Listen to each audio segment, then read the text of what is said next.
This is the first episode of probably several on how much we just hate Ezra Klein, why we hate him, etc. Doesn't need much introduction, and on some level the answer is in the title, so I've just spoiled the episode for you, but listen to it anyway. Also, I put up a blog post on the Patreon following up on our last episode about chasers and comedians. It's about Michelle Wolf and the White House Correspondents' Dinner. I'm going to try to keep chasing episodes like that. It's fun, and there's always some thought we don't get to in the episode to write about. There's really nothing real. There is no real. And that's what's called the postmodern mentality. I couldn't resist the worst racist remark. The adventure of life justifies its suffering. I don't want to see him having political succubus with goblins. We'll do it live. Is Trump going to have babies with a goblin? We'll do it live. And turn against us like Darth Vader? Do it live. Now listen, you calling I'll names you in and your let's get- goddamn face, and you'll stay plastered. I was going to have a guest speaker, but the person I had invited in died. Some level of masochism. This is Helen. This is Sarah, Welcome to Odium Symposium. a podcast about the production of bigotry. Just a reminder, you can join our Patreon at patreon.com/Odium Symposium for $5 a month. We'll read your message on the show, you'll get early access to episodes, and we're going to continue to produce connoisseur-only episodes from time to time. Mostly, you're just being nice to us. You can find Odium Symposium mugs and other merch at www.odiumsymposium.com, designed by Quinny, who does our episode art. Also, all listeners are welcome to join our Discord. You can find links for all of that in the description. We've got this new thing we're going to be doing, and it's kind of like a sub-series, a mini podcast, just an indefinite spooling out of our personal loathing for Ezra Klein. We both thought, okay, as a figure for Odium, really clear candidate is Ezra Klein. We had a couple problems. One was we both already know who Ezra Klein is and have our own personal relationships to Ezra Klein. I don't want to share too many personal details, but I have someone in my life who is a big fan of Ezra Klein, or not even at this point a big fan, has even come around to saying okay, Ezra Klein is not that great, but has periodically been recommending me various episodes of the Ezra Klein podcast. And so I've checked him out occasionally, and he always seems to have the dumbest take on any issue. That's a little reductive, but that was my impression. Sarah, do you want to talk a little bit about your relationship to Ezra Klein? So when we were talking about doing this series or whatever this develops into, I kept saying something we should bring to this is radical honesty. And I assume you were what the fuck is Sarah talking about? First off, I was a snotty economist reader as a teenager. And then for a while, I was you know what, I'm going to be kind of apolitical, because my life just didn't involve politics very much. I was very depressed. I was just living at my mom's house. I wasn't doing much. It just kind of wasn't relevant to me with how inactive my life was. And then 2016 hit, and I was oh shit, things are getting really, really bad in our politics in a way that I have to be activated too. And so I went back into politics, but I was kind of still a snotty economist reader. I was an elitist, a technocrat, and I bought Atlantic shirts. Amazing. They were too tight, and it was really embarrassing in retrospect. Over time, I drifted more and more to the left. But on my way there, I made a little stop. Helen, I'm vibrating with shame as I tell you this. I was a neoliberal. I was secretly a neoliberal. This was an object of shame for me at the time. As in, I went on the R neoliberal subreddit, and sometimes I would post in their discussion threads. And I would listen to the Ezra Klein podcast, because Ezra Klein is a neoliberal, and I would pay attention to Vox and all these other little media things that the neoliberals are super into. And then gradually I was wait, these guys are these guys are so full of shit.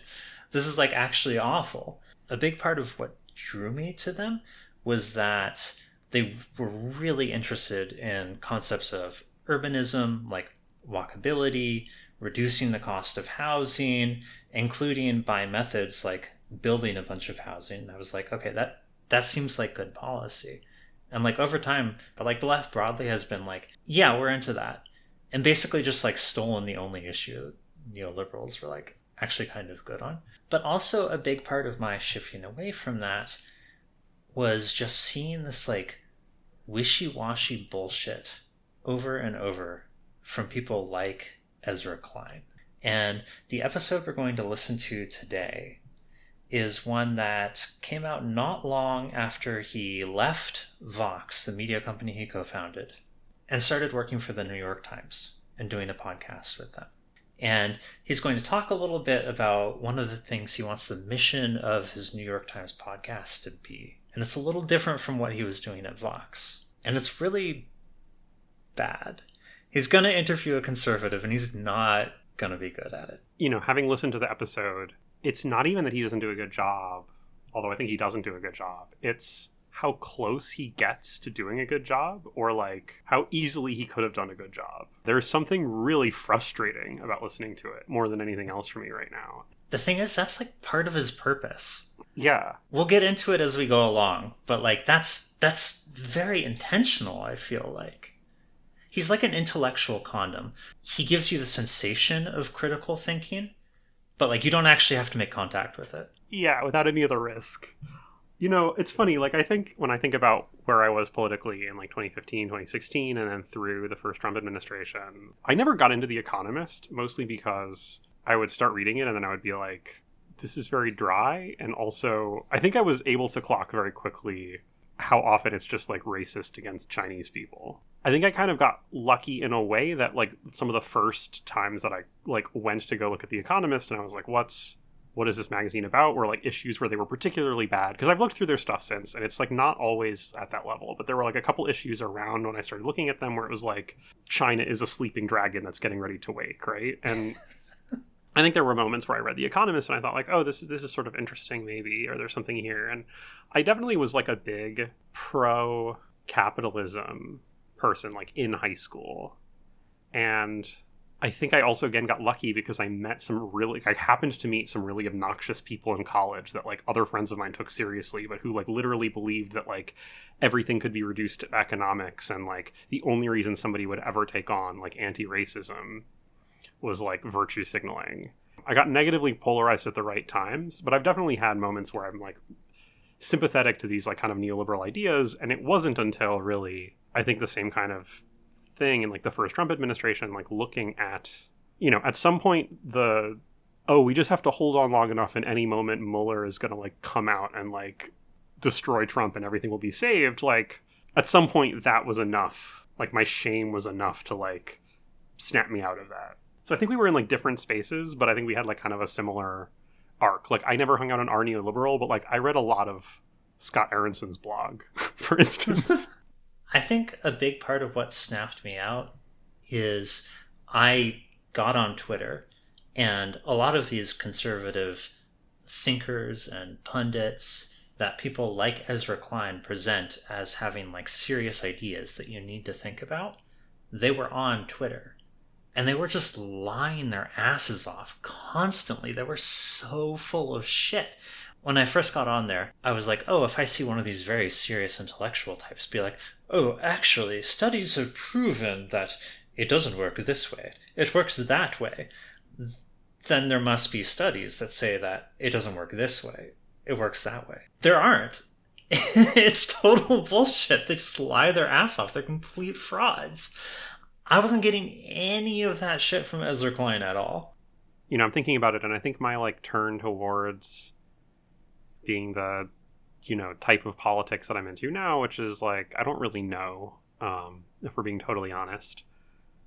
But, you know, broadly, maybe like Marxist, like materialist. I definitely went through also a like leftist, but like kind of almost reactionary leftist, like Zizek phase. Because for a while in college, I was also really like disconnected from politics and being like, okay, I'm going to like, you know, just not really focus on this. And so I went through like a whole rabbit hole of like learning about like literary theory and this kind of thing. And I like studied theater in college as well, along with my math undergrad.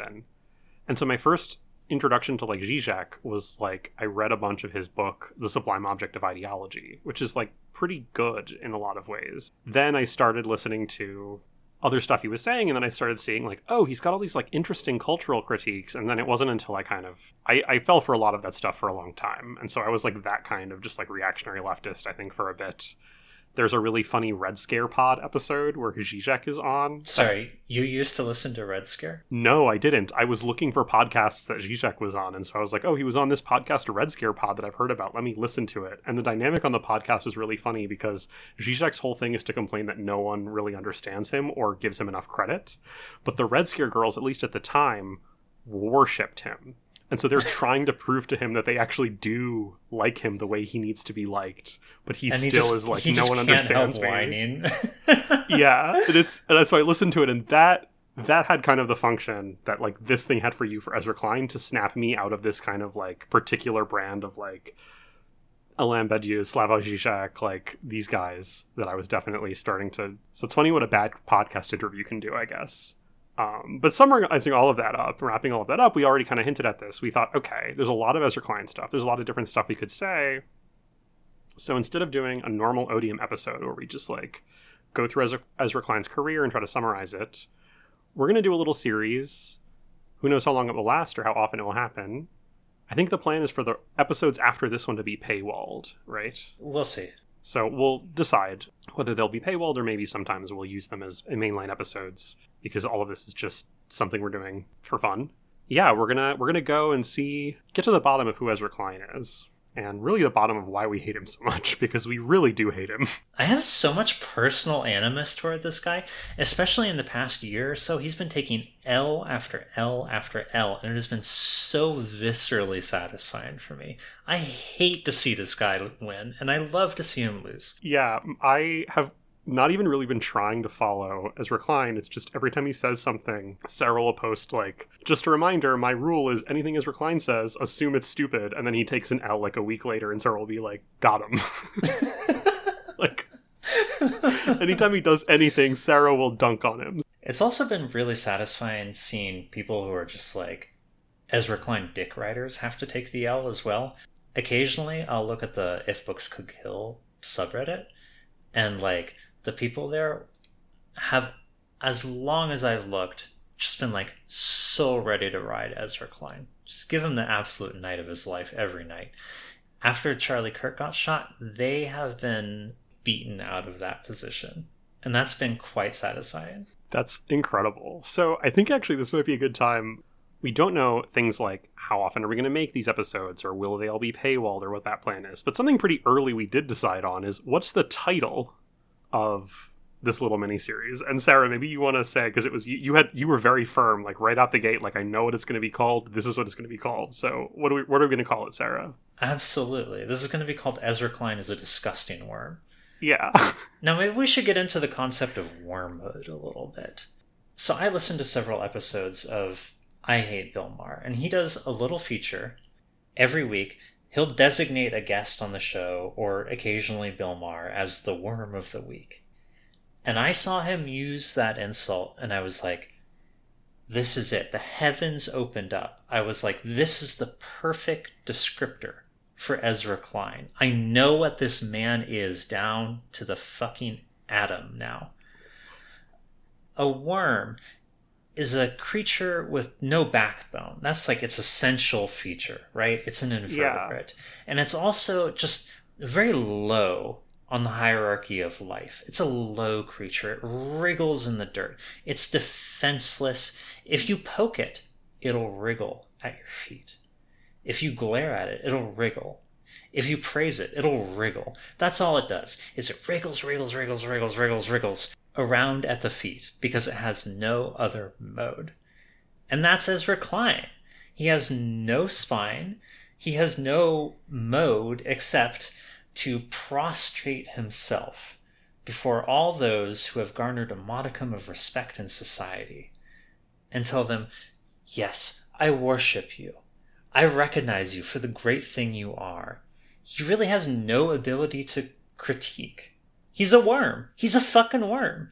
Yeah, and like he takes all of the like toxicity and toxic sludge that is produced by just the most hateful people imaginable, and he just like processes it. Maybe we need to get into the episode. what a more responsible Republican Party would look like. Recorded in March of 2021. He sets up pretty early this concept of, we want a responsible Republican Party. And so I think, listeners will know what was happening in 2021, but this is like really hot on the heels of January 6th. Absolutely. Like, we're living in a moment where Trump and his supporters made clear that if there had been any kind of competence or real plan, they were totally willing to do a coup to the US government. And the main obstacle to that was just lack of vision and planning. Not any kind of like moral scruple or belief in order or any of the other nonsense that you might suggest here. Trump tried to get his vice president killed. They set up a gallows on the front of the fucking Capitol. The references to that in this episode are like so fleeting. So that's the context. So Ezra Klein sits down to start recording this episode, and actually thinking about your radical honesty here, I want to say I'm really glad. The very first thing in this episode is just a little thing. Ezra Klein's looking for a podcast producer. You could have applied for that job, Sarah. You were listening at the time. Okay, so he does say you need 2 years of experience, but like he really needs it.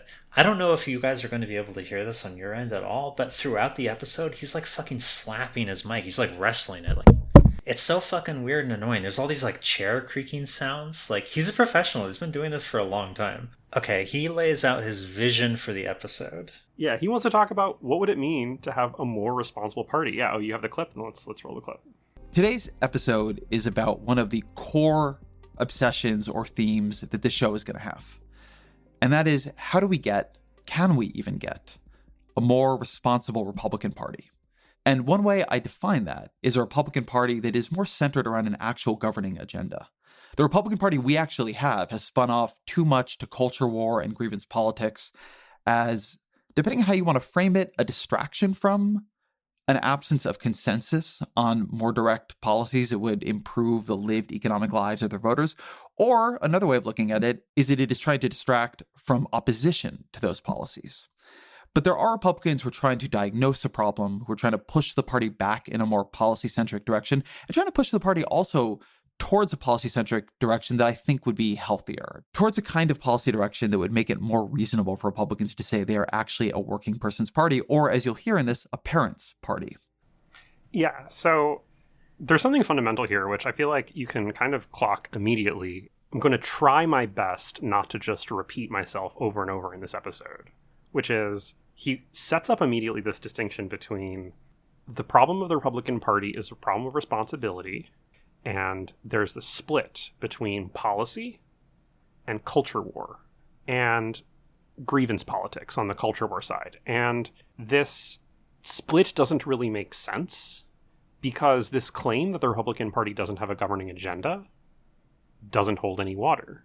There actually is a governing agenda. It's just that the policies that they want are things like eradicate transgender people, get rid of all immigrants, institute a nationalist and socially conservative vision of public life, and use our institutions to enforce that in all sorts of different ways. Like, those are policies, and my critique of those policies is not a critique of their lack of responsibility. Like, it's just a totally absurd framework that in advance prevents you from ever fully looking at the problem, which is the fascist takeover of the United States government. So his guest today is Ramesh Ponnuru. And we should talk a little bit about Ramesh. On one level, there's like not that much to say. He's kind of a generic cog in a machine. But we can talk about the machine a bit. So he's a fellow for the American Enterprise Institute.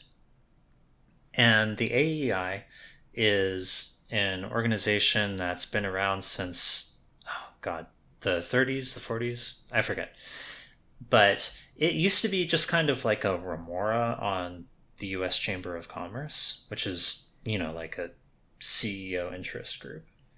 And then in the 70s, it became pretty powerful because it presented itself as a counterweight to the liberal Brookings Institution, and started getting a ton of donations from CEOs.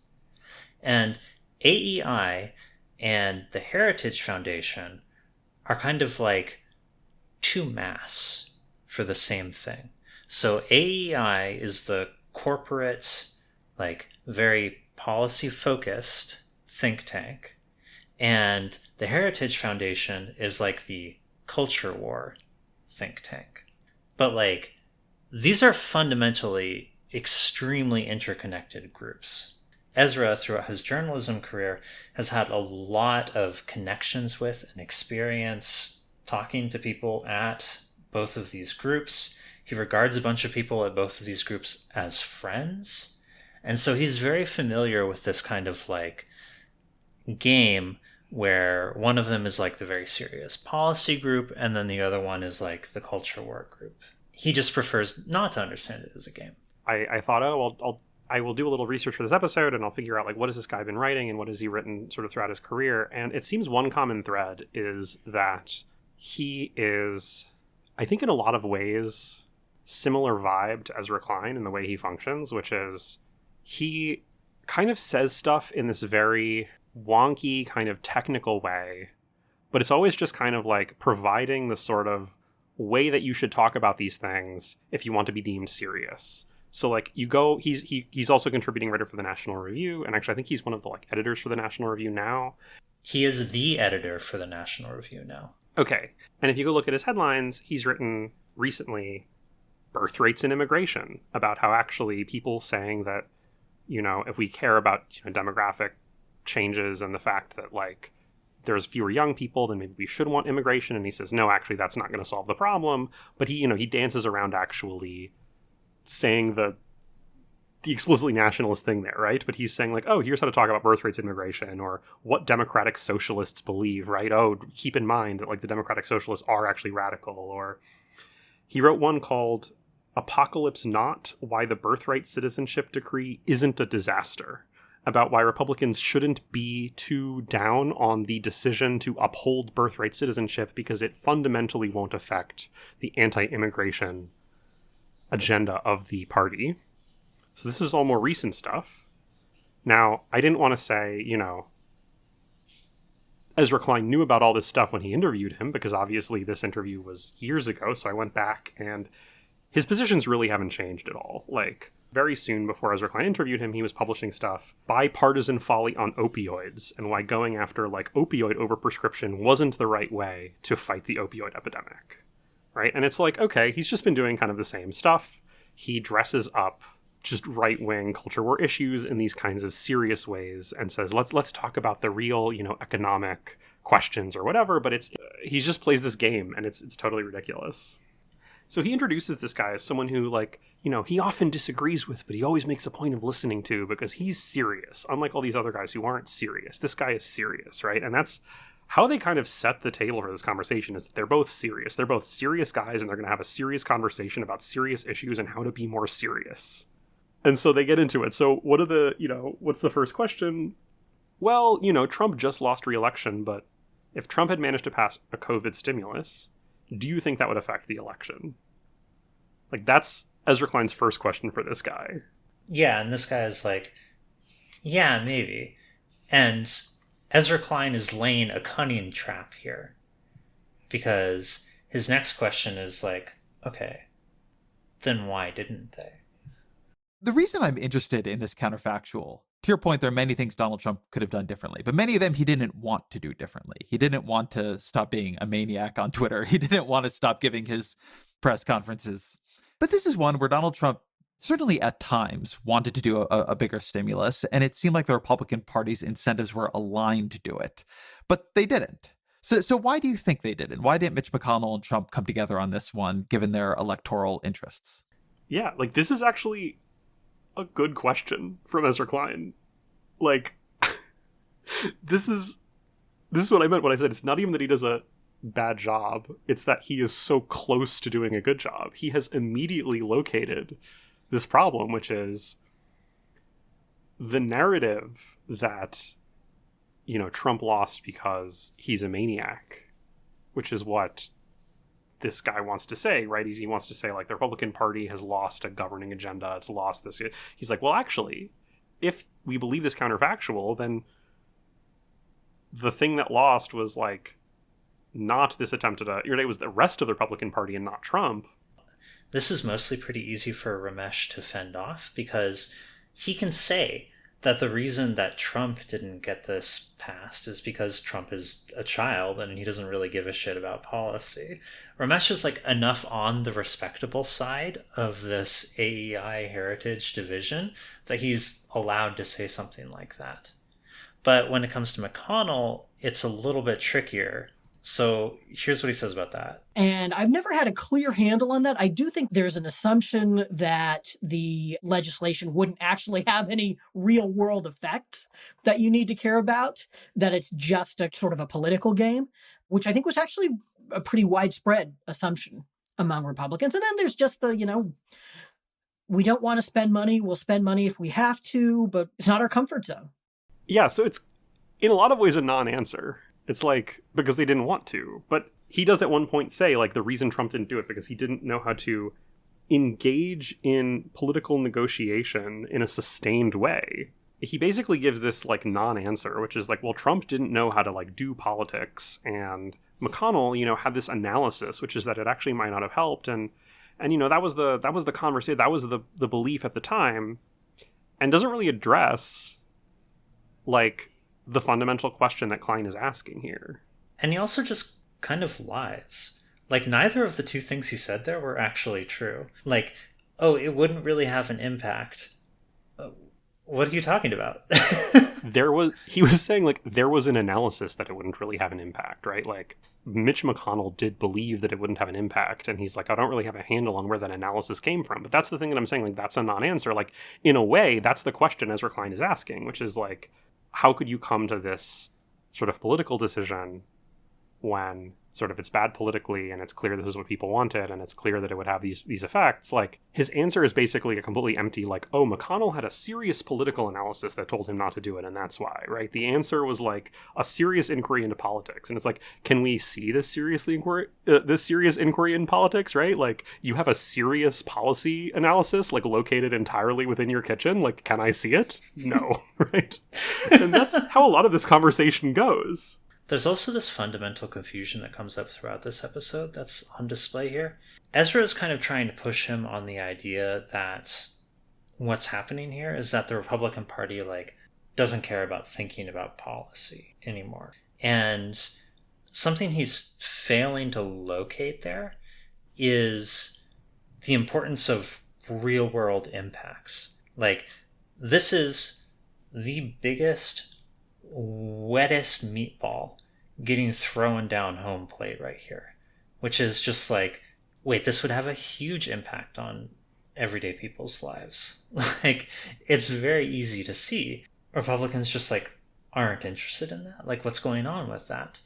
But Ezra isn't really interested in pursuing that because he doesn't want the issue with the Republican Party to be something about their actual effects on everyday people. He wants it to be an intellectual issue. He wants it to be this lack of seriousness. Yeah, I mean, I think that this is how this lack of seriousness question functions, right? Which is to say, if it's really a culture war grievance question, then you can critique that, right? But as long as Ramesh says, no, don't worry, it was a serious analysis that came to a different conclusion, well, reasonable people can disagree about what the effects of a COVID stimulus bill would have been, right? Like, that's the kind of thing you can get away with just sweeping under the rug of being reasonable and having disagreements, even though, like, it's obvious that this would have a huge effect. And because we had COVID stimulus bills and they had huge effects, and you could measure those effects and you could see what would happen. Yeah, the truth is that the effects are just things Republicans don't like, which is poor people not feeling precarious.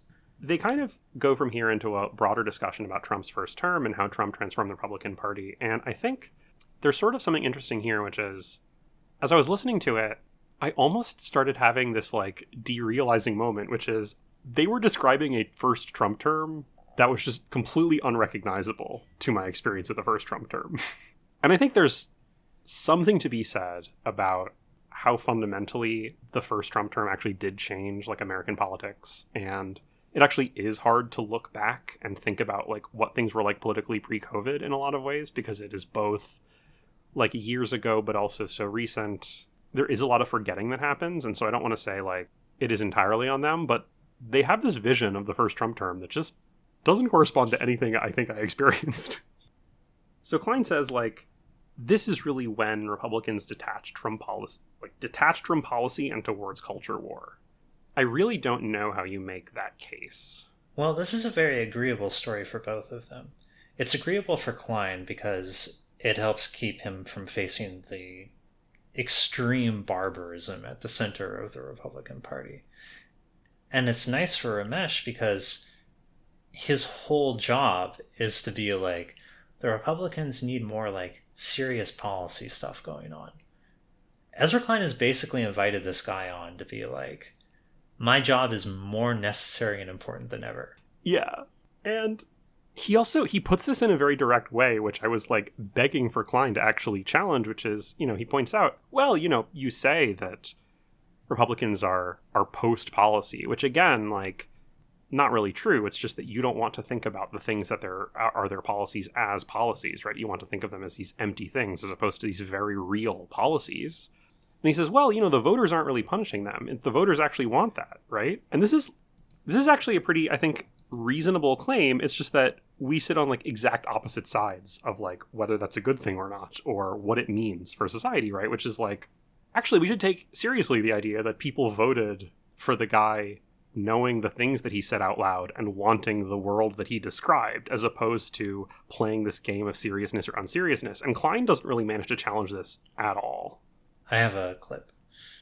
I want to key in on that assumption that passing a big COVID relief bill would have just been a political game, because one of your big themes in pieces you've been writing recently is that the Republican Party has detached itself from policy, from putting forward proactive agendas, and turned to focus on cultural grievance and conservative entertainment.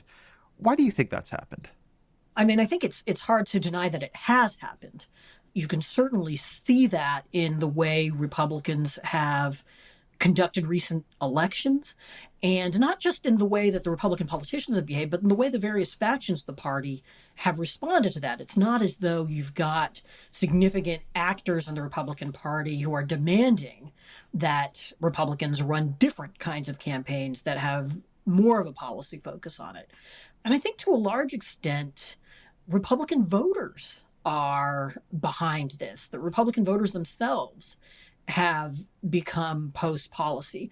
Ezra Klein is completely unable to recognize issues that are flagged as culture war issues as entailing policy. To him, those are separate things. And in reality, they're just not. ICE smashing in doors and kidnapping people in cities is a matter of policy. It's also a culture war issue.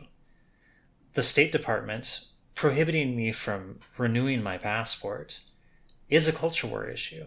It's also policy. These are not genuinely distinct things. Yeah, and I think we're seeing, the thing that I also talked earlier when I said when you go through this guy's headlines, when you go through Ramesh Ponnura's headlines, it's really clear that this is his function. He's able to describe this in this sort of abstract language. He's able to make it sound like this serious thing and mask the reality of what he's saying, which is the Republican Party is doing the thing that the Republican voters want it to do. That is why they keep voting for it and why it keeps doing this thing. And we should take that seriously. But neither of them really can afford to take that seriously and continue to be who they are. So they have to kind of say, well, we want to get back to the serious version of this. But again, it's like this claim is like that the problem is somehow seriousness and responsibility, as opposed to these things are actually harmful and have cost lives and destroy people's lives. So Klein invites him into this category of the wonk, the policy wonk. He's like, you and I, we're wonks. God, so embarrassing. They're like jerking each other off about it. Like, I've never heard someone use wonk with like no pejorative connotation to it. Like, which is so bizarre to me. I guess you need to read the R neoliberal subreddit more. Like, people love that. That's like the whole premise of Vox. That's the whole premise of Matt Iglesias and Ezra Klein and all the sort of Muppets that imitate them.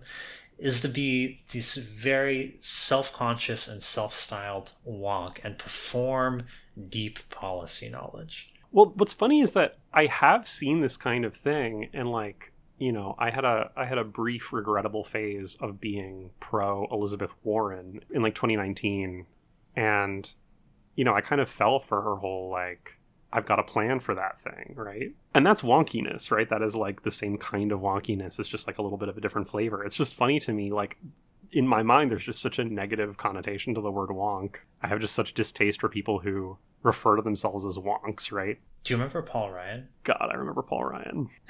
Paul Ryan, who gifted his staffers copies of Atlas Shrugged. Yeah, that guy. He was the Republican House leader for most of Trump 1. And his whole thing was that he was going to get rid of this like chaotic and personal politics of previous Republican House leaders, and he was going to govern by being a wonk. Oh my god. Yeah, he was super into how nerdy he was and all this shit.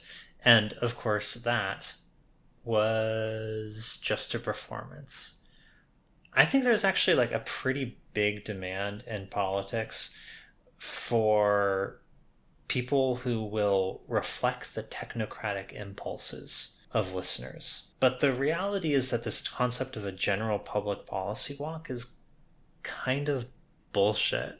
Like, you need people with actual specific deep expertise, and even then it's not like you can just follow them unthinkingly or whatever. Yeah, and so this analysis leads them to say like, oh, you know, we look at we want to pick apart like what were the policy threads of the Trump administration, right? Their analysis comes down to, well, you know, Trump really only attempted 2 major pieces of legislation: undoing Obamacare, and I forget what the other one was.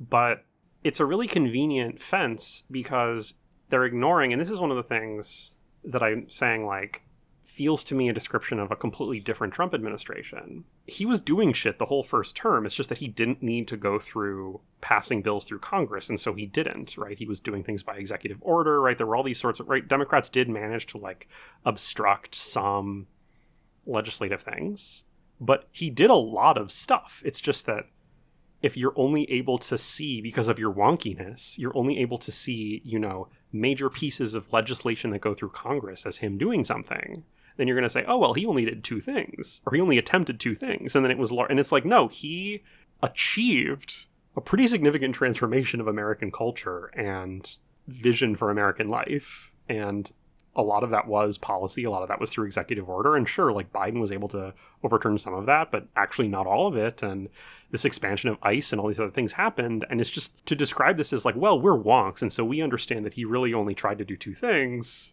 It just doesn't make any sense. So at some point they have to get into a piece of policy that the 2 of them can agree on.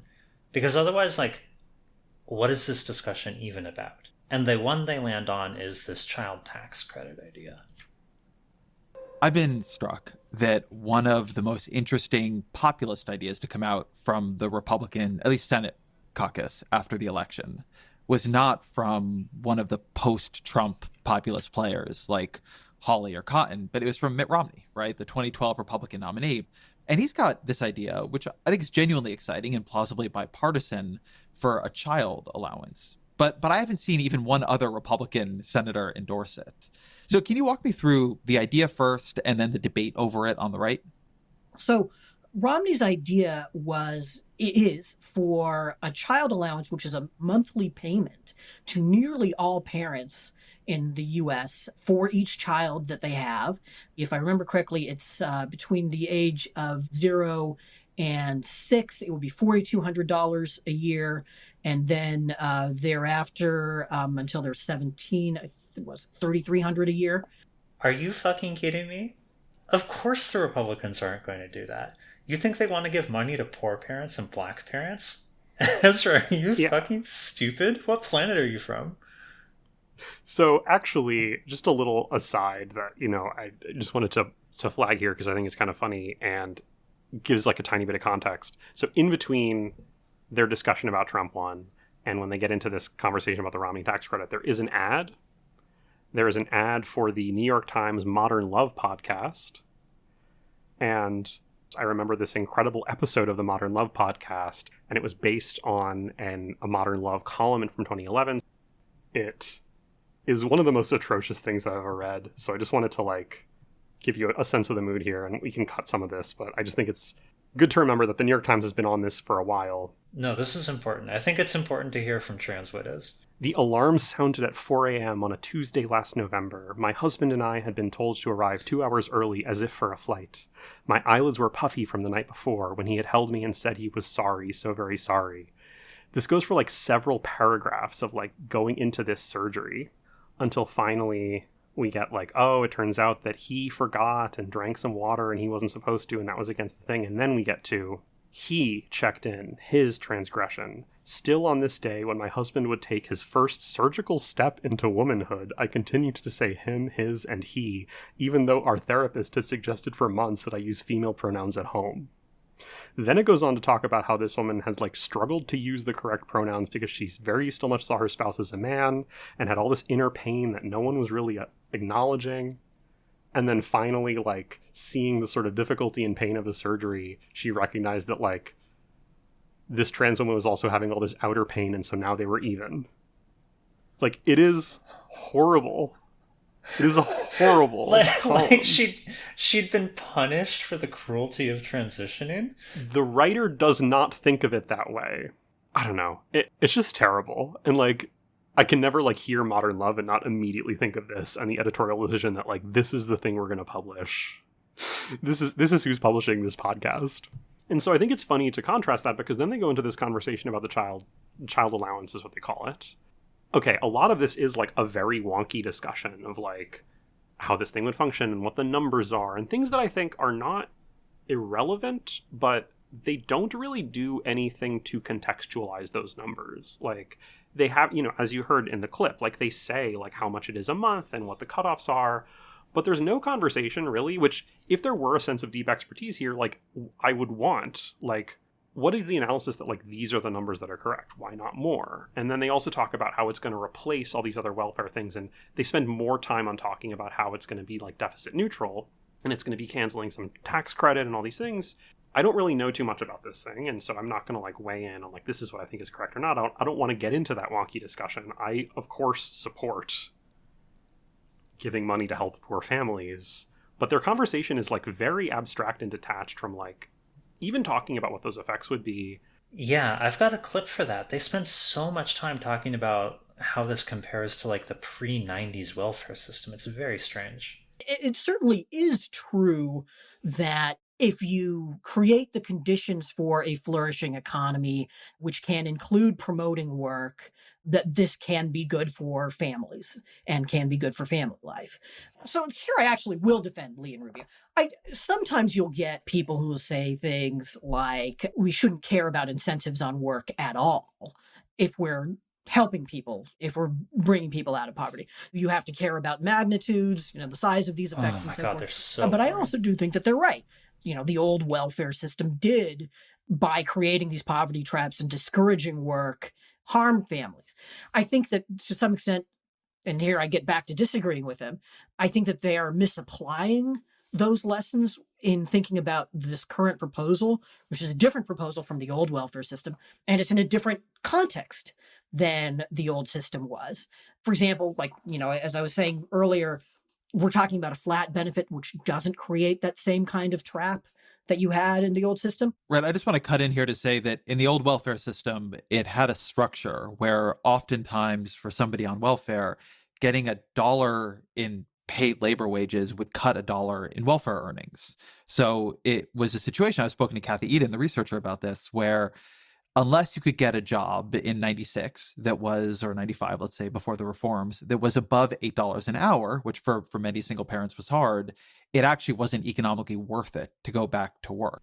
Okay, so the subtext of their comparison with the old welfare system is that this child allowance concept has a serious hole, which is that it doesn't punish poor people enough.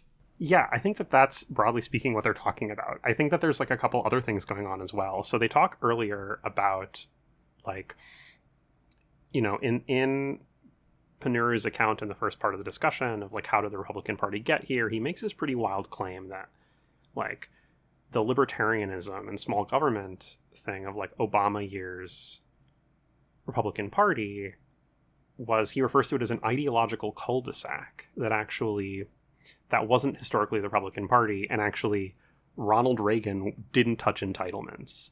And this was like a big signal to me of like what's going on here, because there's a way in which you can make this claim that Ronald Reagan didn't touch entitlements. What did he do? Well, he put all these, he eliminated fraud and but in reality, he instituted a lot of austerity, right? But it's like, oh, you're the guy who explains what the official narrative is so that you can like destroy the lives of poor people, and pretend that that's not what you're doing. Did you know that the current administration is not touching SNAP? Actually, all it's doing is forcing people who are on SNAP to go through wave after wave of onerous paperwork, and if they fuck any of it up, they get kicked off. And so there's this discussion about the welfare system, right? And I mean, this is a bad thing, that welfare was set up such that you would get a particular amount, and then if your income increased by $1, right, as Klein explains, like you would lose $1. Wait, hang on. I don't deny that kind of thing can be like a real trap, a real issue. For example, if you happen to be on certain kinds of disability support today, you are not allowed to have more than $2,000 in your bank account at a time, or you just get kicked off. Which means that if you subject yourself really to any measures to prevent yourself from living a life of constant precarity and fear and, in fact, dependence on the government, then you're screwed. You don't have a way up or out. Okay, so that's a real thing. At the same time, why exactly is it important that people be incentivized to go work jobs that pay $8 an hour? Like, why is that something that we need in the economy? Why is that something that we need to push people toward? It's not clear to me that's a real positive policy goal. Why was the system set up that way? Like, is exactly to produce this precarity, and that's something that neither of them will touch. And like the amount of money, and Klein even mentions this in the conversation, the amount of money they're talking about for this child allowance is not enough to like eliminate precarity, right? Like Klein says, this idea that somehow by getting this child allowance, you're going to be disincentivizing work completely, which, it is this kind of two-step thing, which is, you're exactly right. Like, why is the incentivization of work like the first part of this conversation, right? Why is that really entering into it? But also this claim that it will disincentivize work just doesn't make any sense, because the numbers are so small that it's like it's not actually going to. And so I guess to summarize all of that up, like, I think you're right that what he's saying is like it doesn't punish poor people enough, and that's his critique of it. And like, if there were a problem with this bill, it's that it actually will not really do enough. That like a lot of it is going to be constructed like in order to replace this other system, but that's just going to mean that sort of people who have the most need are going to be fucked over the most, like usual, right? Because we're not going to have this thing that actually figures out like what do people actually need and get it to them. We're just going to be like, oh yeah, we have this allowance and that's fine, and you should be working anyway, and there's plenty of jobs that will pay you nothing that you should just go and work. But they do have a more abstracted reason why it's really important for parents to work. I mean, if we're talking about the sort of the value of work, I mean, one of the harms of unemployment or prolonged spells of unemployment, involuntary unemployment is what I'm talking about here, is its effect on kids. And it's not just the material effect on them, although that's obviously an important, severe one, but also I do think it is good for kids to see their parents making a living and setting that example. Yeah, it's... They are having this conversation where the untouched assumptions are this like extremely socially conservative vision of life, right? Like, it's just, Klein doesn't really do anything to challenge that at this point. Actually, by this point in the conversation, he does finally say something, which is like, well, wait a minute, this isn't enough money to raise people out of poverty. And, the sorts of situations that a lot of these things help are people who are in desperate poverty or have an illness, or situations where people are not able to work or not able to get jobs. I mean, he is sort of unable to really push this far enough. So he makes this kind of weird distinction where he's like, oh, well, a lot of people are forced into exploitative jobs. Like, it's good for my kid to see me go work for the New York Times. I don't think that's true at all, Ezra Klein. I think that your kid probably is going to grow up either a complete rube like you, or is going to feel a lot of shame about your job at the New York Times. Hang on a second. I think it actually might be good for Ezra Klein's children to see him work at the New York Times, because these people are like rich as shit.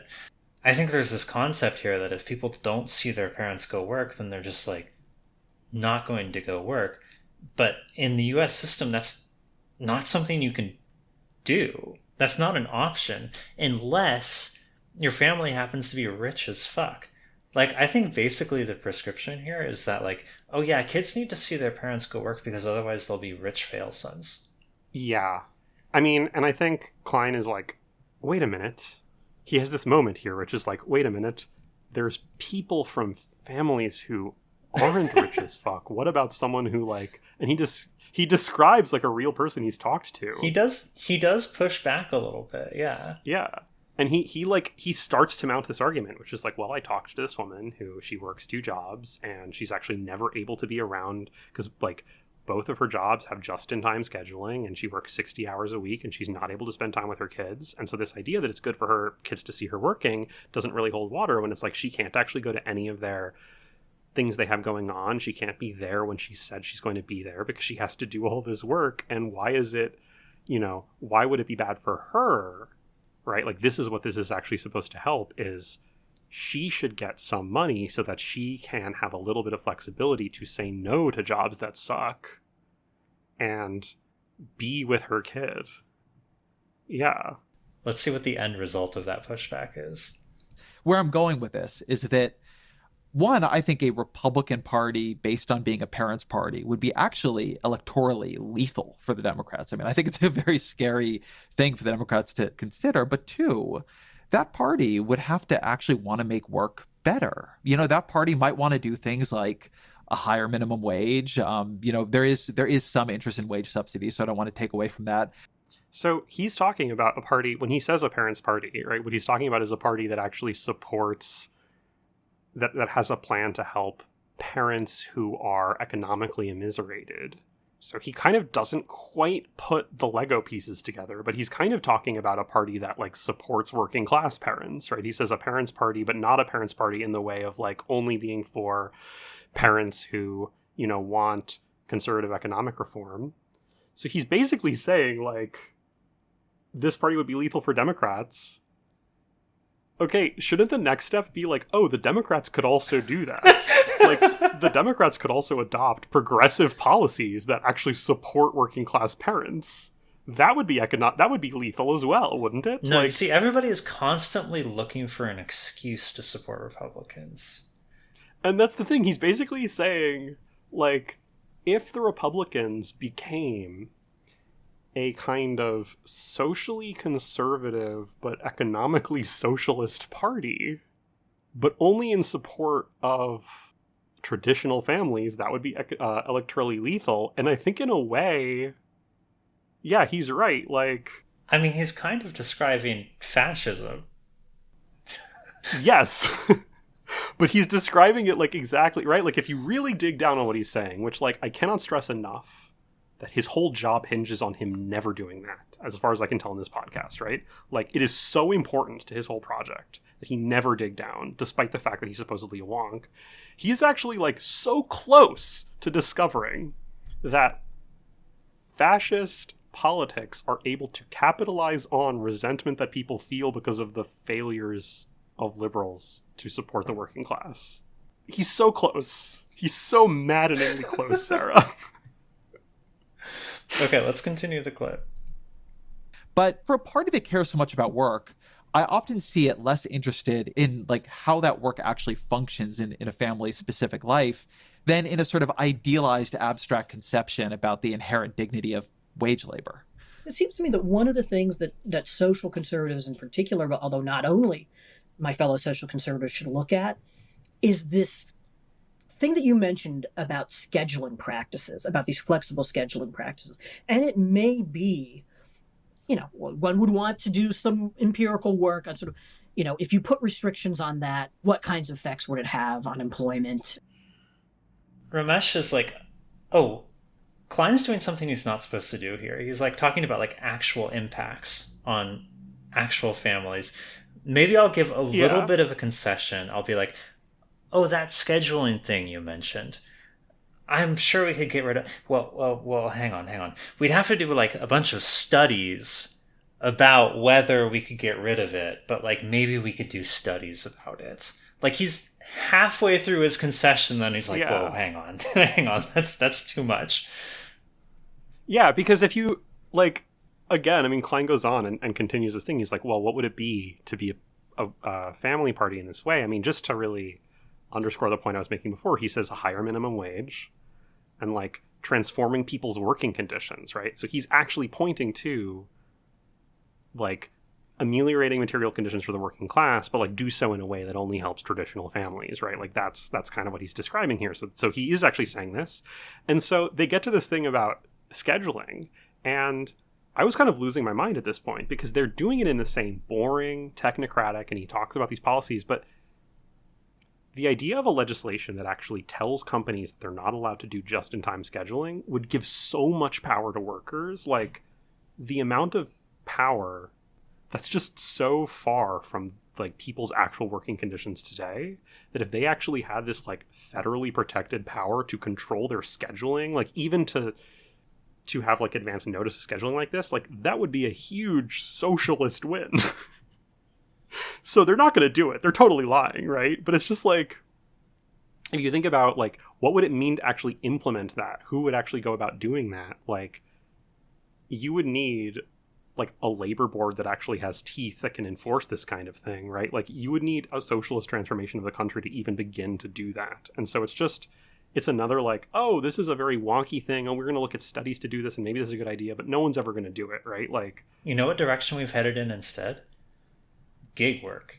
Like, we've taken this whole, like, scheduling concept and just found a way to just turn the exploitation up to 3,000. you log on whenever you want to DoorDash, right? It's like, well, okay, but you have to do it all the time, and you have to get the, right? It's so much worse, because, of course, the thing they were talking about is not socialism, it's fascism, right? It is a fascist politics that is designed to capitalize on the resentments produced by horrible living conditions. Okay, so Ramesh gives this not actually a concession, and Ezra, of course, sensing blood, goes in for the ad break. And when they come back, they've completely dropped the topic. Yeah, like, this is a moment where he has led it to this point where the only way to proceed would be to conclude that actually this whole project is meaningless, because there's actually, the problem isn't one of responsibility, it's a problem of bad faith. But he said up top, one of the obsessions and themes of this podcast is going to be lying to you that the problem is one of responsibility, and so he can't do that. So time for the ad break, and now we're going to talk about Biden. We're going to talk about the Biden years and what to expect from the Biden presidency. It's wild how easy this is, too. Ezra Klein basically cornered this guy by Brownian motion. Like, it was completely accidental. Yeah, like, he asked a couple follow-up questions that are sort of the most obvious possible follow-up questions if you really were going to take this idea seriously. It's just maddening. I mean, it reminds me again of, like, my take whenever I see a new, like, Isaac Chotiner interview, which is, like, you know, Chotiner is, like, good or whatever in a bunch of ways, but, like, he really is just, like, the only guy who will ask the next follow-up question, right? Like, the difference between Ezra Klein and Chotiner is, like, Chotiner has the courage to ask one more follow-up question. Like, not go to the ad break there, and it's, like, night and day difference, right? Like, God. Okay, yeah, so they start talking about Biden, and they talk about the Biden years, and they talk about, like, what's going to happen for Biden, and they make a bunch of predictions and claims that are going to, like, age like milk. And so the first one is, Panura makes this claim, Biden is really benefiting from Trump, because by sticking around and not letting anyone else succeed him, Trump is eating up all the oxygen in the Republican Party. And what's really funny here is Panura has earlier talked about how he underestimated Trump in 2015, because he's like, oh, Trump is this, like, mad candidate that is coming from the far right, and it's like Michelle Bachmann, like, this part of the party never picks a candidate, and he's not going to be able to come from the center and do the centrist thing that we all have to pretend is how politics works when we're talking to Ezra Klein. he's like, and I underestimated him. He did manage to pull this together and make this coalition, right? And then he does the exact same move now, which is like, it's such a gift to Biden that Trump is like still sticking around. And it's like listening to this in the second year of the second Trump administration was like, these guys never go away. Like, you can make these predictions over and over and just eat shit over and over, and no one is ever going to like hold you to the fact that you were so stunningly wrong in the same way twice about American politics. Like, it just doesn't matter. They also talked about, what is Biden's policy? Biden is being really ambitious. Biden has all these ambitious goals, right? And like, they talk about, Klein is like, well, there's going to be this problem because, Manchin and Sinema are saying absolutely never are we going to get rid of the filibuster, and so there's all sorts of limits to what we can do because we can't get rid of the filibuster, and like the Republicans can filibuster things, but don't worry. Of course he blames it on the bisexual. Typical bigotry. He says, we're going to be able to do a lot of things through budget reconciliation, and I immediately remembered something that I had completely blocked from my mind. Remember that like 3 weeks when we all learned who the Senate parliamentarian is? Remember when there was this like, he describes this whole ambitious thing and Biden is going to get all this stuff done, and at this point, I was already like a shitty leftist or whatever, and I was like, that's not going to happen. And Klein was here saying, no, he's going to use budget reconciliation. It's this amazing tool. And then it turned out that at the smallest fig leaf, right, what was going to happen? The same thing that always happens. The Democrats were going to invent this fake procedural thing, the Senate parliamentarian, who serves at the pleasure of the head of the Senate, right? Like, that's not an elected position, but the Senate parliamentarian said we couldn't do it, so we couldn't do it. So then we get into the conversation about election stealing. So if you want to play the clip. So we're looking at somewhere between 2/3 to 4/5 of the Republican Party saying the election was stolen from Donald Trump. That is a hell of a thing to believe. How do you understand that belief, and how do you think it changes political incentives and strategies for people who want to lead that party going forward? So the theory that the election was stolen is so amorphous, right? So some of the people say yes to that mean, well, those Facebook algorithms were unfairly twisted. And some of them mean vote totals were altered and changed. And some of them just mean, well, the Washington Post, its coverage was not as even-handed as we believe it should have been. I've listened to that clip so many times while we prep for this episode, and I'm still losing my fucking mind hearing it. What do you mean the election is stolen means the editorials were unfavorable? What? I mean, it's the same thing. What's his job is to take the most outrageous claim possible. There is a constitutional question about whether birthright citizenship is guaranteed, and turn it into something that could be the subject of the wonk, right? Like, the wonk is not able to face just like an actual threat, right? Like, I'm just amazed by how brazen this is. He's just sitting there lying to Ezra's face. And Ezra's just like, oh yeah, I'm cool with that. Yeah, interesting insight. Yeah, he's lying the most like absurd, bald-faced, ridiculous claim. It's not even a lie because it's so like there's not even really substance to the claim. And what does Ezra do? You don't even have to go out into the world to like check the facts here. You don't have to do like even the most basic wriggles like background. The worm that he is. He just fucking wriggles. I feel like if we cut Ezra Klein in half, we'd have 2 Ezra Kleins. So he's like, he then at one point says like, oh, you get this range from the people who, would storm the Capitol to, quote, and I wrote this down, standard issue Republican who doesn't trust the media. I don't know. There's different versions of saying you don't trust the media, right? Like, you could take that in a couple different ways, but like, I don't know. There's a lot of Hitler particles coming off of the phrase standard issue Republican who doesn't trust the media. Let me just put it that way. My Hitler particle detector is going crazy. So then Panura, like, proceeds to give a pretty clear description of how, like, fascist cultural movements coalesce. He actually just admits and says, and Klein, like, sort of helps him out here, and the two describe the way that, like, you don't have to believe something on its face in order to act politically in a way that to act on it in a political way. Like, they basically do Sartre on anti-Semitism, but from the inside. They literally say, like, well, you can accept, without believing something straightforward, you can accept that a thing is a belief that someone might have, or you can sort of adopt it, and without truly believing it, you can behave as if it's true, and you don't believe it in your heart, and this is still a problem and something we have to pay attention to. And then they just kind of leave it there. They don't actually address, like, the extent to which that strikes at the heart of this entire conversation. Like, the extent to which, like, yes, it is possible to coalesce political movements around claims that not everyone thinks of as, like, this is a thing I believe. They can have this sort of ironic detachment, or they can believe that it doesn't matter, and that this is actually fundamentally a political problem for their whole wonkery concept. Yeah, they're just sitting here talking about, like, what is our good faith future going to look like? And meanwhile, they casually happen to bring up, like, oh, by the way, the right wing operates entirely on bad faith, and that just, like, functions, and that works great. All right, well, next topic. At one point, I didn't even write down which one of them says this, because it kind of doesn't matter.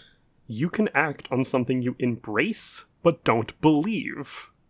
And it's like, yes, that is called being in bad faith. Like, but Klein says, but your work, Panuru, is to remind Republicans that politics is still a contest of ideas, right? Let's end on that idea. Politics, for all that we want to talk about this, politics is still a contest of ideas. And it's like, it's maddening. It's like, how did you get there from just exactly saying the opposite thing, which is like, politics is actually not a contest of ideas. You've actually described a way in which, in a very real sense, it is a contest of power. It is a contest of material conditions. It is a contest of what people are willing to do, not of what they say they believe. Nah, don't worry about it. Now, hold on. Ezra does recognize that Ramesh has not always contributed positively to the discussion.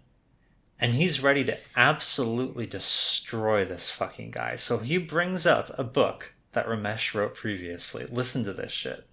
One thing I see you doing in a lot of your work is trying to reassure Republicans that the stakes of Democratic victories, big D Democratic victories, Democratic Party victories, aren't so existential, that politics is still a contest of ideas, that you can lose and it'll be okay. You have a piece about how Republicans should be optimistic in opposition.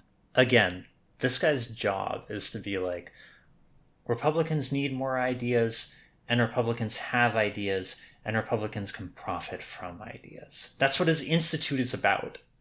There have been these guys who are like, we're going to provide the ideas, right? And it's like, who have we talked about on this podcast? Like, that's who Roger Scruton was. That's who Enoch Powell was. Anytime someone is like, we're going to provide the ideas to the conservative movement, it's like, it's always just the most, oh my God. And that you can then win back and it'll be okay. In 2006, you wrote this book about Democrats called Party of Death, which the argument had to do with things like abortion and death with dignity ideas, but obviously was a pretty hot title. I'm curious if watching the escalation of sort of political stakes in people's minds, how you feel about sort of the title and the rhetoric around that looking back. I thought at the time it was a usefully provocative title, and I overestimated the extent to which people would actually, kind of at least read the introduction. I certainly think that over the last 15 years, it has become more and more central to my political thinking that we have a real difficulty understanding the beliefs of people who are unlike us or who disagree with us. Okay, hang on. It was a provocative title. I thought people would at least read the introduction. Suggesting, obviously, that the book actually, once you get into it, is like pretty intellectual, pretty serious, not so dramatic as this might seem. Helen, would you like to read a couple excerpts from the introduction of this book? I would love to. The Party of Death started with abortion, but its sickle has gone from threatening the unborn to the elderly to the disabled. It has swept from the maternity ward to the cloning laboratory to a generalized disregard for inconvenient human life. Legal abortion came to America because many Americans felt that in some cases it was the least bad response to tragedy. Only a small minority of Americans profess to have no qualms about abortion at all, to see it as no different from an appendectomy. Many more people were persuaded that it was better for a woman to get a legal abortion than resort to the coat hanger. Advocates of legal abortion said that as many as 1 million illegal abortions were taking place every year, and 5,000 to 10,000 women were dying annually as a result. Many people continue to support the legality of abortion for reasons like these. President Bill Clinton was politically astute in saying that abortion should be safe, legal, and rare, a slogan that pointed to the back alley. There was some self-deception in this resigned acceptance of abortion, and some plain old deception as well. American women weren't dying by the thousands in illegal abortions, and pro-abortion legislation seemed more modest than it was. In 1967, Ronald Reagan, the new governor of California, reluctantly signed a law to allow therapeutic abortions. Reagan soon discovered that some doctors were willing to call any abortion therapeutic. A year later, he already regretted his decision. The abortion license would not be confined to the hard cases. Again, much like with this conversation about the child allowance, like, okay, we legalized abortion, but we didn't punish poor people enough. The pretense that there is some, like, reasonable middle ground here is just so absurd, and this is not at all the reasonable middle ground thing he's describing it as. No. Okay, so 2 things he's saying here. One is he's saying that these pro-abortion types are going to come and kill the disabled and the elderly and whoever they want. That's like right at the top. And then right down at the bottom, he's saying that you can't allow exceptions to protect women. For example, if the woman's life is threatened. Like, that's a therapeutic abortion.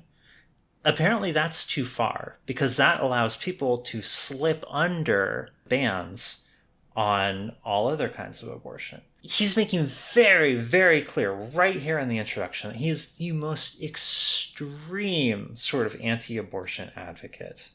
Like, this is not moderate rhetoric. No, this is pretty extreme. And I mean, this is in 2006, right? And so what is the common refrain, which, you know, it's become cliche, but I think has still some juice in it, which is, or it's, you know, I think it's still worth pointing out, even though it has been pointed out to death. Like, this is early in the Iraq War, right? Like, there's not a moment where I think, like, the conservative movement isn't a huge machine of death. But to look at American politics in 2006 and be like, the Democrats are a party of death. Meanwhile, like, the Republicans are expanding our technology and ability to, like, liquefy entire villages. It's so disconnected from reality. And this high-minded rhetoric is just so disgusting. The Democrats are gonna kill, like, the sick and elderly, and it's like, this was in a moment before Obamacare. Who was responsible for the deaths of the elderly and the disabled is, like, not that I'm saying the Democrats were doing a good job, but this claim that, like, that's the purview of the Democrats and the Republicans actually give a fuck about the elderly and the disabled is really, really sick. And in particular, when he talks about, like, the Democrats want to kill the elderly and the disabled, right? This is the rhetoric people used to oppose things like Obamacare, because they just made shit up about, like, Obama wants to institute, I think they call them death panels, right? Like, oh, if you have socialized medicine, then you're going to have to decide who you give healthcare to, and the government is going to kill your grandmother because it's too inconvenient. That shit never happened. That shit isn't going to happen. The people who decide that your grandmother is going to die because it's inconvenient to save her are healthcare CEOs. Oh, but their lives are sacrosanct. Oh my God. Yeah. It's such bad faith. Second excerpt. And we may not have reached the end of the line. Today, the country's leading newspaper considers the killing of sick infants, for their own good, you understand, a debatable proposition. It is the linkage among these issues that make it possible to speak of a party of death. The phrase is meant to be descriptive, not purely pejorative. The party's core members are those who explicitly... Okay, I'm sorry. That's fucking stupid. Like... This is, if you read this and believe it, like, you are a worm. The goal of this is to turn you into a worm. Like, the phrase is meant to be descriptive, not purely pejorative. Like, oh, when I said that you're, like, a worshiper of death, I'm just speaking literally and in my capacity as a wonk. I don't mean that to be an insult. Fuck you. I'm not that stupid, right? Oh my God. The party's core members are those who explicitly deny that all human beings are equal in having right to life and who propose the creation of a category of human non-persons who can be treated as expendable. They are an influential minority in America, as in the developed world and the world generally. Their views can be defended with intelligence and sophistication and are almost entirely coherent. The Party of Death is a vanguard, to borrow a term from another dismal chapter of the world's political history, made up of people who defend those views and all of their entailments, up to and including support for infanticide. What is he talking about with infanticide here? Like, this is like not hitting a like button that I even can recognize. It's just right-wing fever swamp shit. Like, see, this is exactly the kind of shit that I saw when I went on Twitter. I saw conservative intellectuals and so on saying all this kind of shit. And then I'd always just like look it up and it was all just made up. It was total fiction. Yeah, like I think a younger version of me, I would be like, oh, well, like there's cases where perhaps a child who, an infant who's born with like a serious birth, some kind of birth defect or something where like life expectancy is like nothing. And so the expectation is just that like they're going to live an extremely painful life for 3 days. Like maybe we should allow in those cases.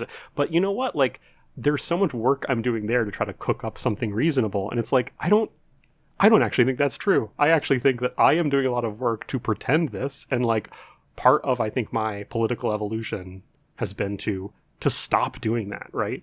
Well, how much work is Ezra Klein doing to normalize it? He has researchers. I mean, so much. He's one of the leading lights of the New York Times.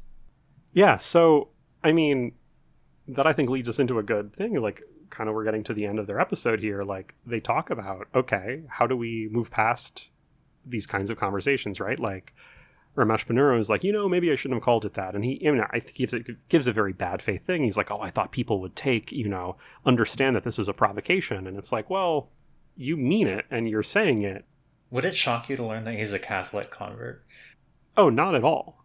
And in fact, in looking up reviews for this book, I saw people say, like, the book is conspicuously secular in the sense that it always lands on the Catholic position on something, but it never uses Catholicism as an argument. He, at one point in an interview, responding to this suggestion that he's just doing Catholic propaganda, he says, no, I'm playing the game of the intellectual correctly, which is that I know the conclusions in advance, but I make sure that I have rigorous arguments to support them. And it's like, that's not actually how you should engage with things. And you're explicitly saying that, like, it's a game. The whole thing is a game. Like, actually, he's engaging in a rich intellectual tradition going all the way back to Francis Bacon, Helen.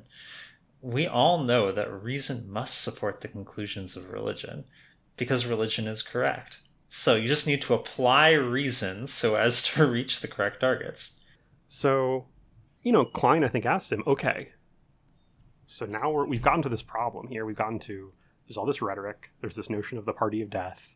There's a conflict that I was like waiting for Ezra Klein to like notice. And he actually like does. He says, look, the stakes are actually very high. Like, you can say we shouldn't have these kinds of high-minded things and we should not, maybe party of death is a bad idea. You agree now party of death is a bad idea, but actually the stakes of politics can be life and death. Like, if we don't have healthcare, people will die. So how do we bridge this gap between wanting things to be reasonable and respectful and have discourse properly without pretending that the stakes aren't life and death? And Ponnuru says, well, I don't think we should pretend the stakes aren't high, but... And then he lists a bunch of situations in which Republicans spoke apocalyptically in bad faith about things, and is like, and I think we could just turn down the temperature a little bit, and just doesn't answer the question that Klein is posing at all. And then Klein goes, well, I think that's a good spot to end it. What books would you recommend people read? And check out who he recommends. If I want to understand where the Republican Party is going, who are some folks I should be reading? Well, I have to commend some of my colleagues at National Review, like Michael Brendan Doherty and Robert Verbruggen. I'd mentioned Joshua Hammer, Helen Andrews, Coleman Hughes. There are a lot of voices. I find that they are increasingly people who are younger than me, which is a little dismaying. Friend of the pod, Helen Andrews. Friend of the pod, Helen Andrews, author of The Great Feminization.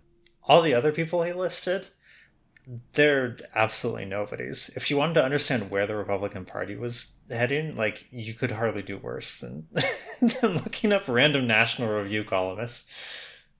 Yeah, and then, I mean, Klein is like, okay, so those are some columnists. Like, what are some books? Like, if you wanted a progressive to read a book, his recommendation is this book by Yuval Levin, The Great Debate, which is just a book about, like, the debate about federalism between Edward Burke and Thomas Paine. Like, it's just not about current politics. Go back and read this high-minded discussion of this, like, 18th century debate between philosophers, and then, you know, just believe that that's telling us anything about where we are now. Not that understanding those kinds of things isn't, like, helpful, but it's so revealing about the whole vision of politics here. Would you believe that Klein has an absolutely terrible episode interviewing the author of that book? I don't think we should do it because it's actually, like, super boring. It's basically the same thing as this episode, except more boring and more chummy. They're literally like, oh, we used to have lunch and, like, talk all the time, and that was so cool. Pretty pathetic. So then, you know, they end on the question of, like, oh, you have your kids running around there, like, what's a children's book you recommend? And of course the Catholic convert is like, you should read Narnia. I love Narnia. There's just something really funny about that to me, like, the long line of Catholic converts. I don't know, I enjoyed Narnia as a kid, but it is not the best children's book, I'm sorry to say. Well, if you really want to understand it, the skeleton key I find is to realize that Aslan is something of a Jesus metaphor. I don't know. This is you crazy leftists and your theories, and you're always trying to, you know, this is what Hemingway called the detective school of literary fiction. You're always just trying to fit things on top of it, and you're just reading into stuff that isn't there. Do you remember how that series ends with, like, there's a train crash and everyone dies and everyone goes to heaven except for the girl who, like, is into lipstick and pantyhose? I honestly didn't remember that. I don't know if I ever read the last book. I think I read them too slowly, and I was, like, starting to realize, like, oh, these are bad. Or they're not bad. I don't know. Like, I was just, the shtick was wearing off by the time I was, like, getting through them. So that's the episode. I came out of it having, I think, far less respect for Ezra Klein. Until this point, I had never really looked deeply into his work. I knew about him as the guy who wrote that book, Why We're Polarized, and who wrote the more recent book about abundance. And he just, like, has all these, like, seemingly empty ideas. But listening to this, I really realized, like, he is so close to having a good analysis. If he just had, like, 10% more courage to, like, draw a conclusion from something, he could do something real. That's what I'm telling you. That's his role. His role is to get you close enough to actually figuring something out that you get the catharsis of a deduction. But it doesn't actually happen. He substitutes himself in for it. I think there's also an extent to which his role is as a kind of modeling. Like, how do you accept the humiliation of being an American in 2026? How can you wormify yourself? I think all the time about, like, the game Disco Elysium. You know, Disco Elysium has its various political quest lines, and each one has its own requirements for making it through the political quest line. And then the one for fascism, and I'm not going to spoil anything because I think people should play Disco Elysium without spoilers, but for fascism, you basically just have to have enough, like, emotional endurance. There's just a bunch of checks to make sure, like, can you like survive the embarrassment that comes with, like, believing all this shit. And I think there's a way in which, you know, I'm not saying Ezra Klein is a fascist, but there's a way in which, like, Ezra Klein is sort of doing this, right? He's showing you how there's a kind of saintliness there, right? He's sort of martyring himself to the humiliation of being a centrist liberal who, like, fundamentally believes in the American project now when it is so clearly falling apart. And, like, how do you keep playing the game of pretending to believe the obvious lies that the Heritage Foundation and the American Enterprise Institute are telling you? And it's like, he shows you how to do that by asking one follow-up question, but not a second one. And never drawing a complete conclusion. I also was thinking a bunch about Disco Elysium while I was listening to this. And I feel like his role is to introduce you to a character named the Sunday Friend, who, you play a detective in that game. And so you're always like querying people for answers. And the Sunday Friend is a wonk type. His job is to control inflation. And he answers 0 of your questions. He evades you, and yet he makes clear that all of this structure of stability and control that he represents has some fundamentally evil character, but he never lets you see it. He just keeps you dancing around it for as long as you're willing to put up with talking to him. And I think Ezra Klein's role is not precisely to be the Sunday Friend, but to acclimate you to talking to that guy and to convince you to take him seriously. Yeah, you should not listen to Ezra Klein. You should go play Disco Elysium. That's my recommendation. If you want to understand where we are in America right now, go play Disco Elysium. Yeah, don't go read Helen Andrews or Josh Hammerbutts or whoever the fuck he was talking about. So we're not going to do FAG ratings because we haven't yet decided for Ezra Klein who he is and where he stands, And it's an ongoing project. We don't want to try and nail it down on the first episode. Maybe we'll get to a point where we say we've done it, we've figured out who Ezra Klein is, here's the ratings, but there's so much more to go, so I think we'll just leave it here. Bye. Bye.